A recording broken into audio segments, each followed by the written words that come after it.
नमस्कार साथियों। आज हम बात करने जा रहे हैं उस योजना की जिसे सरकार ने गरीबों के सपनों का घर देने के लिए शुरू किया था। प्रधानमंत्री आवास योजना। इस योजना का उद्देश्य हर जरूरतमंद परिवार को एक पक्का मकान देना है ताकि वह सम्मानजनक जीवन जी सके। लेकिन जब इस योजना की जमीनी हकीकत सामने आती है तो तस्वीर उतनी उजली नहीं दिखाई देती जितनी फाइलों और घोषणाओं में नजर आती है।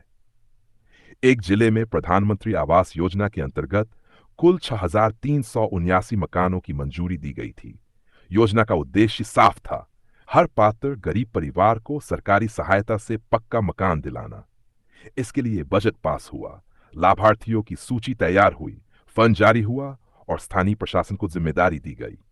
लेकिन जब निर्माण कार्य की हकीकत जानी गई तो सामने आया कि जमीन पर सिर्फ 1,459 मकान ही बन पाए हैं। यानी कागज पर दिखाए गए मकानों और धरातल पर मौजूद मकानों के बीच 4,920 मकानों का भारी फासला है। अब सवाल यह है कि ये 4,920 मकान आखिर गए कहां? क्या ये सिर्फ सरकारी कागजों में मौजूद हैं? क्या इन पर फर्जी तरीके से पैसा निकाला गया? क्या लाभार्थियों को पैसा मिला और मकान नहीं बना? या फिर पैसा भी डकार लिया गया और मकान भी नहीं बना? जब हम इस अंतर को गहराई से समझने की कोशिश करते हैं तो यह सिर्फ लापरवाही नहीं बल्कि सीधा सीधा भ्रष्टाचार नजर आता है। प्रधानमंत्री आवास योजना के अंतर्गत एक लाभार्थी को 3 किस्तों में 1,20,000 रुपये दिए जाते हैं। पहली किस्त नींव डालने के लिए, दूसरी ढलाई और छत के समय और तीसरी किस्त मकान पूरा होने के बाद। अब अगर 4,920 मकान जमीन पर नहीं बने तो उनके नाम पर जारी की गई राशि का सवाल उठना लाजिमी है। यदि औसतन एक मकान पर 1,20,000 रुपये का खर्च तय है तो इस गड़बड़ी में कुल लगभग 60 करोड़ रुपए की राशि संदिग्ध हो जाती है। 60 करोड़ रुपए कोई मामूली रकम नहीं है। यह वह धनराशि है जो गरीबों के जीवन को बदल सकती थी, लेकिन वह शायद अधिकारियों, बिचौलियों या व्यवस्था की लापरवाही की भेंट चढ़ गई। जब हम इन मामलों को गहराई से देखते हैं तो पाते हैं कि कई बार लाभार्थियों को पता ही नहीं होता कि उनके नाम पर कोई आवास स्वीकृत हो चुका है। कभी कभी सूची में उनका नाम डाल दिया जाता है, उनके दस्तावेज लगे हैं, खाते में पहली किस्त भेजी जाती है और उसके बाद वह पैसा कहीं और चला जाता है। लाभार्थी को भनक तक नहीं लगती कि उसके नाम पर कोई योजना चल भी रही थी। दूसरी तरफ कुछ ऐसे लाभार्थी होते हैं जिन्हें योजना की जानकारी तो होती है, लेकिन स्थानीय अधिकारियों या जनप्रतिनिधियों की मदद के बिना उन्हें किस्तें नहीं मिलती। उनसे सुविधा शुल्क मांगा जाता है।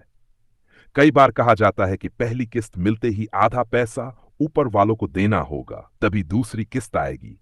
और जब कोई गरीब परिवार ये सब करने में असमर्थ होता है तो उसकी फाइल रोक दी जाती है, मकान अधूरा छूट जाता है और वह योजना के नाम पर सिर्फ एक अधूरी दीवार बनवाकर रह जाता है। इस योजना में सबसे बड़ा दोष पारदर्शिता की कमी है। लाभार्थी सूची सार्वजनिक होती है, लेकिन उसमें गड़बड़ियां आम बात हो गई हैं। कुछ लोग जो पूरी तरह अपात्र होते हैं उनके नाम सूची में आ जाते हैं क्योंकि वे स्थानीय नेताओं या अधिकारियों के करीबी होते हैं, जबकि जिनके घर सच में जर्जर होते हैं, जिनके पास कोई आय का स्रोत नहीं होता, वे इंतजार करते रह जाते हैं। ऐसे कई उदाहरण सामने आए हैं जहां जिन लोगों के पास पहले से पक्का मकान है उन्हें दोबारा प्रधानमंत्री आवास योजना का लाभ मिल गया। वहीं दूसरी तरफ ऐसे परिवार जो कच्ची झोपड़ी में गुजर बसर कर रहे हैं आज भी इस योजना की प्रतीक्षा कर रहे हैं। जब कोई पत्रकार या सामाजिक कार्यकर्ता इस विषय में सवाल करता है तो अधिकारी जवाब देने से कतराते हैं या फिर आंकड़ों की आड़ में बात को घुमा देते हैं। इस पूरे मामले में जवाबदेही की कमी सबसे बड़ी समस्या है। ब्लॉक से लेकर जिला कार्यालय तक और पंचायत से लेकर मंत्रालय तक कोई ये जिम्मेदारी लेने को तैयार नहीं होता कि 4,920 मकानों की असलियत क्या है। ना तो कहीं जांच की जाती है, ना ही किसी अधिकारी पर कार्रवाई होती है। जनता जानना चाहती है कि जिन मकानों का वादा किया गया था उनका क्या हुआ। क्या सरकार इन गुमशुदा मकानों की खोज करेगी? क्या जिम्मेदार लोगों पर एफआईआर होगी? क्या 60 करोड़ रुपए की हेराफेरी को यूं ही भुला दिया जाएगा? आज जरूरत इस बात की है कि प्रधानमंत्री आवास योजना को फिर से परखा जाए।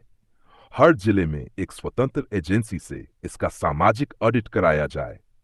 लाभार्थियों से सीधे संवाद करके पूछा जाए कि उन्हें किस्तें मिली या नहीं, मकान बना या नहीं, किसने पैसे मांगे या निर्माण में रुकावट डाली। साथ ही जिन लोगों के नाम पर पैसा जारी हुआ है लेकिन मकान नहीं बने, उनके खिलाफ कानूनी कार्रवाई होनी चाहिए। ऐसे अधिकारियों की जवाबदेही तय होनी चाहिए जिन्होंने अपनी आंखें मूंद कर फाइलों में मंजूरी दे दी।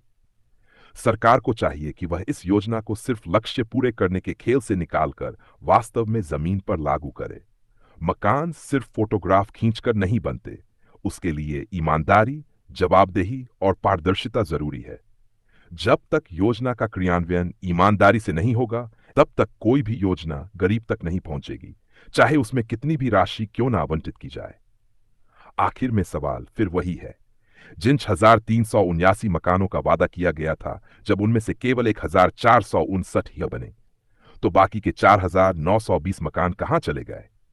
ये सिर्फ ईंट, सीमेंट और बजट का सवाल नहीं है। ये गरीब के सपनों, उसके अधिकार और उसके जीवन की उम्मीद का सवाल है।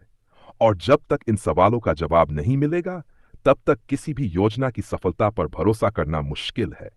तो दोस्तों, आज का वीडियो यहीं समाप्त करते हैं। उम्मीद है कि आपको ये जानकारी पसंद आई होगी। इसे लाइक और शेयर करना न भूलें और हमारे चैनल को सब्सक्राइब करें। हम मिलेंगे अगले वीडियो में। तब तक के लिए खुश रहें और सीखते रहें। आपका समर्थन हमें प्रेरित करता है। धन्यवाद।